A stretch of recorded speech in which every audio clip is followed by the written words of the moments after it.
अनैतिक मानवी व्यापार वाहतूक प्रतिबंधक शाखेनं कोल्हापूर कळे रोडवरील बालिंगा इथल्या सूर्या लॉजवर छापा कारवाई करत वेश्या व्यवसाय चालवणाऱ्या दोघांसह 2 पीडित महिलांना अटक केली होती।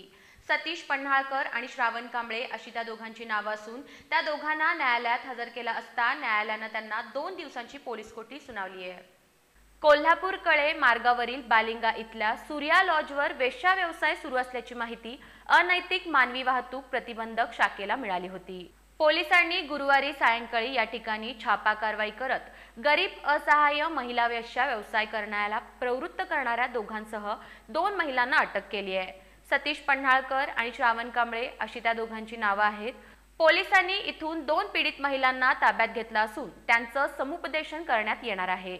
ही कारवाई स्थानिक गुन्हे अन्वेषण शाखेचे पोलीस निरीक्षक रवींद्र कळमकर आणि अनैतिक मानवी वाहतूक प्रतिबंधक शाखेचे सहाय्यक पोलीस निरीक्षक शांतिकुमार कोल्हाळ यांच्या पथकानं करून आरोपींना करवीर पोलिसांच्या स्वाधीन केलं होतं। दरम्यान करवीर पोलिसांनी गरीब असहाय्य महिलांना वेश्या व्यवसाय करण्याला प्रवृत्त करणाऱ्या सतीश पन्हाळकर आणि श्रावण कांबळे या दोघांना न्यायालयात हजर केलं असता न्यायालयानं त्यांना 2 दिवसांची पोलीस कोठडी सुनावली आहे।